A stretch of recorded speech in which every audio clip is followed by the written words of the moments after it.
Hey fellow people persons, this is Nate for MMO Play, bringing you a first look at browser RPG Liberators, grounded in fantasy but based in the histories of World War II.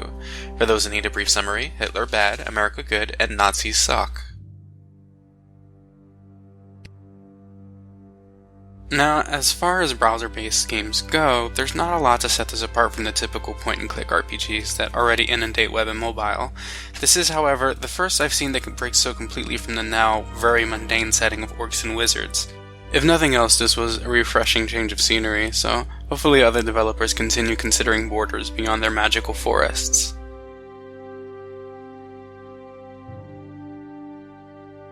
Liberators pits you against Nazis in historical battles that take place on a grid where you place your recruited minions like chess pieces. Unfortunately, that's about where your role in the battle ends. All battles are heavily controlled by the AI, and once you press the battle start button, you are essentially resigned to watching a movie. I don't actually mind auto battles, particularly in turn-based RPGs, as this frees me up to plan my moves far in advance, while the computer handles what's typically the first few rounds of non-threatening minion mobs. However, I admit that I am disappointed in the auto battle system in Liberators. Not only can I not control my minions from one round to the next, I also can't choose when they use their special attacks. Basically, battles boil down to gear and prey. You equip your soldiers and then press a button, cross your fingers, and wait for the results. At the very least, I hope to unlock a skip battle or speed up option, but that never came either. The battles are fun to watch at first, the hand-painted backdrops and special skills that suitably bomb your enemies into oblivion, but I can see this getting old and tedious very quickly. After even a short time, all battles look pretty much the same, and having to watch them constantly with no way to skip ahead took me out of the action for far too long. I felt that, much like the real thing, this war didn't really need me to do much to help it along, and without anything to do, I was quickly losing my interest in it. As it turns out, all the Nazis really needed to do to win the war was bore us to death. Thankfully, they weren't aware of that. It's not all bad though. The battle animations are fun and impactful, and it's amusing getting to see some of the less likely historical figures appear as war heroes.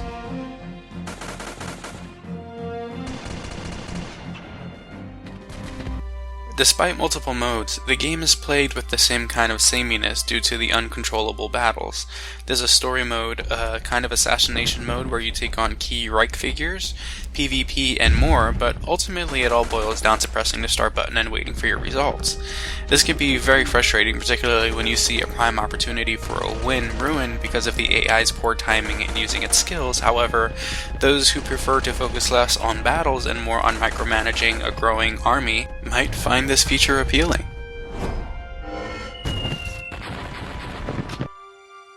There's also the standard base building, paced by a combination of your primary level and the upgrade level of your headquarters. There's the farms and bank type buildings one builds for resources, as per usual. There's also a mess hall, which offers a way to trade one resource for another, which I appreciated when it came to leveling and powering up new recruits thanks to EXP items and draft tickets, the likes of which are usually hidden behind a paywall. Other than that, most of what I got to build was pretty stagnant, either existing purely to gather resources over time, or based heavily on the cash shop and fairly useless otherwise.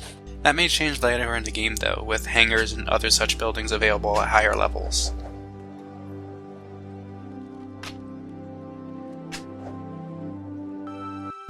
As with other games of this genre, Recruitment is, of course, where most of the fun lies. There's a nice selection of classic World War II figures available for hire, including high-ranking historical figures like Eisenhower and Patton. The game also pays surprising homage to lesser-known people like Nicole Minette and Agent Rose, which players can also recruit. Some of the choices are questionable though, like filmmaker Leni Riefenstahl. Histories like hers are especially complex, and odd choices as heroes against a Nazi regime, but then, that's the fun part about fantasy and video games. Rules are very bendy.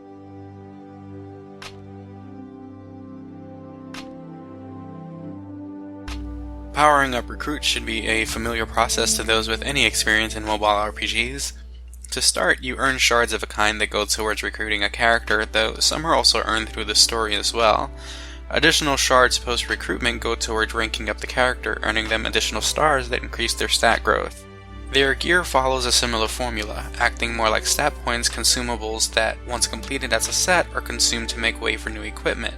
There's also a kind of badge system to strengthen the way they function, but this is only available at higher levels than I reached. So, the cash shop. This gave me pause at first, with fairly high prices for some of the more basic items. That said, there are ways to earn free cash shop money in-game, at least at first, without having to rely on watching ads or anything of that nature. The VIP system, which is generally par for course when it comes to these kind of games, also rewards people not merely for spending money, but also for spending their time in the game as well. As you play, the time you're active goes towards VIP points, which allows you to gradually earn account rewards and power-ups even as a free player. Still, paying players will definitely benefit heavily over freemium players, skewing PvP in favor of the highest bidder.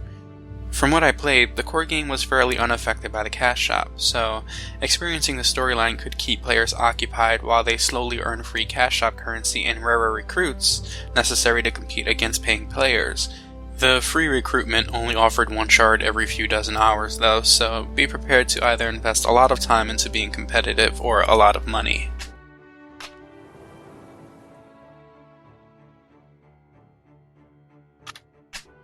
The community is also a surprise.